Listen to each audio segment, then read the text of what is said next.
सभी छोटे बड़े श्रोताओं को सुनीता भटनागर का प्यार भरा नमस्कार। ऑडियो स्टोरीज के हमारे चैनल कहानी जगत में आप सभी का स्वागत है। हिंदी कहानियों की श्रृंखला में आइए आज सुनते हैं प्रेम जन्मेजय जी द्वारा रचित कहानी आग।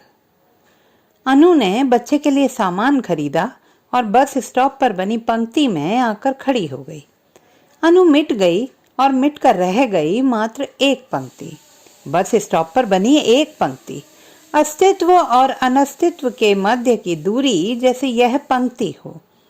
तभी सामने वाले टैक्सी स्टैंड पर एक चेहरे को देखकर वह चौंक सी गई थी। पीठ होने पर भी काफी परिचित सा लग रहा था। अनु ने पहचाना, नितिन था वह। साथ में शायद उसकी पत्नी थी। क्या नितिन ने विवाह कर लिया? एक जलन सी अनु के मस्तिष्क से लेकर हृदय तक फैल गई। नितिन और अनु के संबंध 3 वर्षों के अंतराल का परिणाम थे। न जाने कब आपस में बातचीत प्रारंभ हुई और कब ये संवाद मिलन में परिणत हो गए। उनका मिलन तो संयोग था और न ही कोई घटना। सहपाठी थे दोनों। धीरे धीरे एक आकर्षण ने उन दोनों को बांध लिया था। प्रेम की धीमी प्रक्रिया प्रारंभ हो गई। मुलाकात और उसके पश्चात क्षणिक एकांत पाते ही 2 शरीर एक दूसरे में कस जाते। गर्म गर्म सांसों का अनुभव। फिर भी दोनों के मन में एक संकोच था जो अपने को प्रकट नहीं होने देता था। शारीरिक स्पर्श तक पहुंचने के उपरांत भी दोनों में विवाह संदर्भ को लेकर कोई बातचीत नहीं हुई थी। संभवतः वह एक दूसरे को तौल रहे थे। शारीरिक स्पर्श का दोनों ने सुखद अनुभव पाया था, परंतु समर्पण की सीमा से दूर। अनु अपने मानसिक रूप में नितिन को समर्पण देने को तैयार थी। नितिन जहां ले जाएगा वह जाएगी। नितिन ने जो चाहा अनु ने उसे दिया, पर एक बिंदु पर आकर वो रुक गई थी।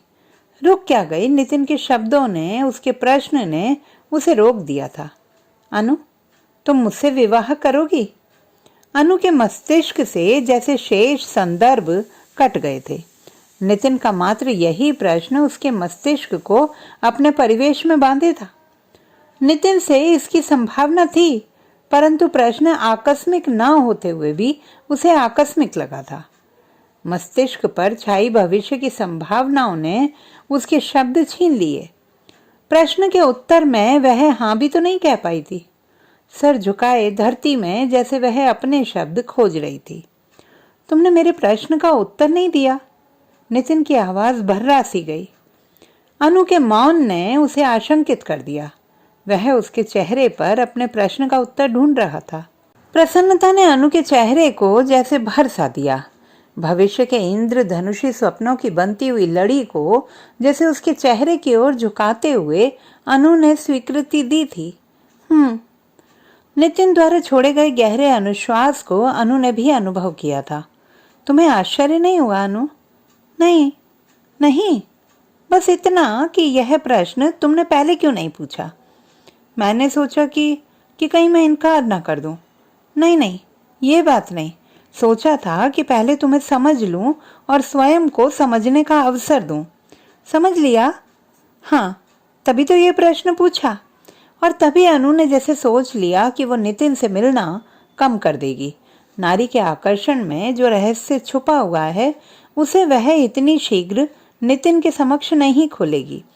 नारी के आकर्षण की शक्ति ही उसमें निहित रहस्य है।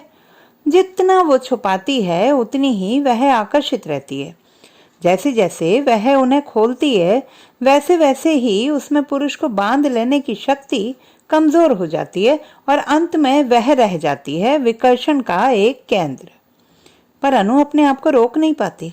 नितिन और अनु उसी भांति मिलते और क्षणिक एकांत पाते ही स्पर्श सुख में खो जाते। फिर भी अनु एकांत के कम से कम अवसर नितिन को देती थी।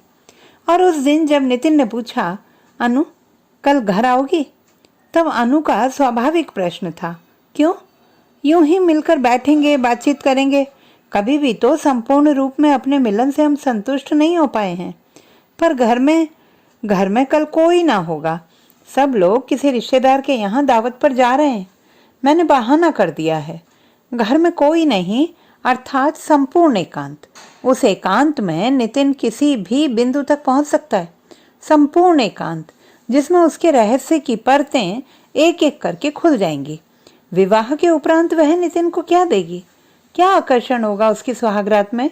किन स्वप्नों को संजोकर वो सेज पर नितिन की प्रतीक्षा करेगी? आज के समय में अनु की यह सोच बहुत पुरानी है, पर अनु तो इसी सोच के साथ अनु है। आवश्यक तो नहीं कि जिस धारा में सभी बह रहे हों अनु भी बहे। नहीं नितिन, अनु ने दृढ़ शब्दों में अपनी अस्वीकृति दी। क्यों? नितिन चौंक गया। आज तक अनु ने उसे कभी ना नहीं कही थी। मैंने सोचा था कि जब तुम विवाह के संदर्भ में कोई बात करोगे तो मैं तुमसे एकांत में मिलना छोड़ दूंगी। अब तक जो मिलती रही हो, चिढ़कर नितिन ने कहा। पर अब नहीं। पर क्यों? लज्जा की सीमा नारी को बांधे रखती है। संभवतः अनु इसीलिए सब कुछ खुलकर नितिन को स्पष्ट नहीं कर पाई। वह बस इतना ही कह पाई, मुझे मजबूर ना करो नितिन। नितिन के संचित स्वप्न ताश के पत्तों के बने महल की भांति ढह गए। संपूर्ण एकांत में मिलने के स्वप्न जो वह काफी दिनों से संजो रहा था, कच्ची नींद में टूट गए। नितिन ने इस क्षण के लिए बहुत श्रम किया था। उसने अंतिम प्रहार किया। तुम्हें मेरी कसम अनु।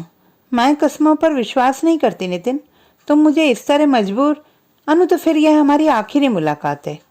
ठगी सी रह गई अनु, स्तब्ध, अशांत, संवेदना रहित अनु, जैसे मृत्यु के उपरांत कोई व्यक्ति। घर पहुंचकर अनु का आत्म स्वाभिमान जाग उठा। पशु नहीं है जिसके साथ जैसा चाहे व्यवहार किया जा सके। ऐसे पुरुष का क्या विश्वास जो इतने सस्ते में संबंध तोड़ दे।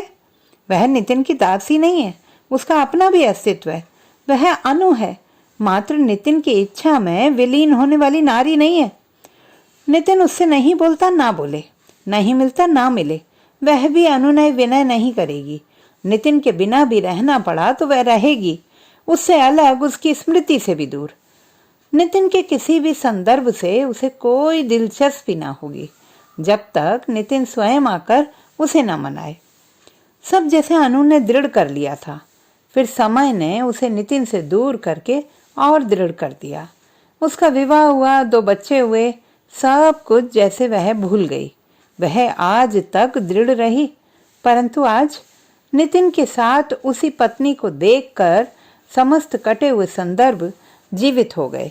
एक तपन सी उसके शरीर को बांध गई, एक आग सी फैल गई उसके शरीर में, जैसे जंगल की आग फैल जाती है। तो दोस्तों, ये थी हमारी आज की कहानी। आपको कैसी लगी कमेंट बॉक्स में लिखना ना भूलें। चैनल को सब्सक्राइब करें, लाइक करें और मित्रों के साथ शेयर करें।